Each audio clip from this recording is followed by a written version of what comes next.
പറഞ്ഞു. അതിപ്പോ വേറെ ആരെങ്കിലും ഒക്കെ പറയണോ? ദേ, ഞാൻ അപ്പോയിന്റ്മെന്റ് എടുത്തതാ, എനിക്ക് പോയേ പറ്റൂ. ഈ ഒരു പാർലറിലേക്കും പോകുന്നില്ല, അടങ്ങി ഒതുങ്ങി ഇവിടെ അങ്ങനെ കിടന്നോണം. അവളുടെ ഒരു ബ്യൂട്ടി പാർലർ.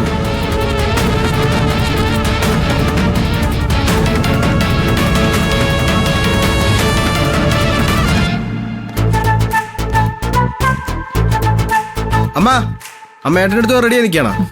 നീയും കൂടി വാടാ മോനെ. നീ വേണമെങ്കിൽ അതുവഴി ഓഫീസിലേക്ക് പൊയ്ക്കോ. അവര് രണ്ടുപേരും കൂടി ഒന്ന് കണ്ടിട്ട് പോവാലോ. സത്യം പറഞ്ഞാ ഏട്ടത്തിയുടെ ഏട്ടന്റെ മുന്നിൽ ചെന്ന് നിൽക്കാനുള്ള ധൈര്യം എനിക്കില്ലമ്മേ. അവരെ പറഞ്ഞതൊക്കെ ഓർക്കുമ്പോ എനിക്ക് എന്നോട് തന്നെ പുച്ഛം തോന്നുക. അതുകൊണ്ടല്ലേ ഞാൻ നിന്നോട് വരാൻ പറഞ്ഞത്. എന്റെ കൂടെ ആകുമ്പോ ചമ്മലിന്റെ ആവശ്യമൊന്നുമില്ലല്ലോ. ആ പിണക്കമൊക്കെ നമുക്ക് അങ്ങ് മാറ്റിയെടുക്കാൻ ചെയ്യാം. എന്തായാലും കുറച്ചുകൂടെയൊക്കെ ഒന്ന് ആര് തണുക്കട്ടമ്മേ.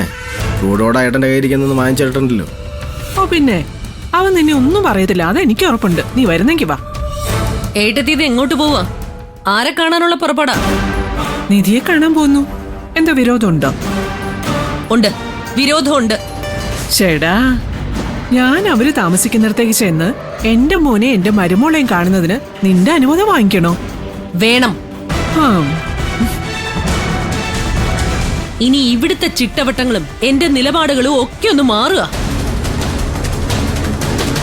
ഈ വീട്ടിൽ എന്ത് നടക്കണമെന്നും ഓരോരുത്തരെ എന്ത് ചെയ്യണമെന്നും ഈ വസുന്ധരയാ തീരുമാനിക്കാൻ പോന്നേ. ഓ, അത് വല്ലാത്ത തീരുമാനമായി പോയല്ലോ. എന്താ, എന്നെ പരിഹസിക്കുകയാണോ? അറിയാലോ എന്നെ, പറഞ്ഞതാ.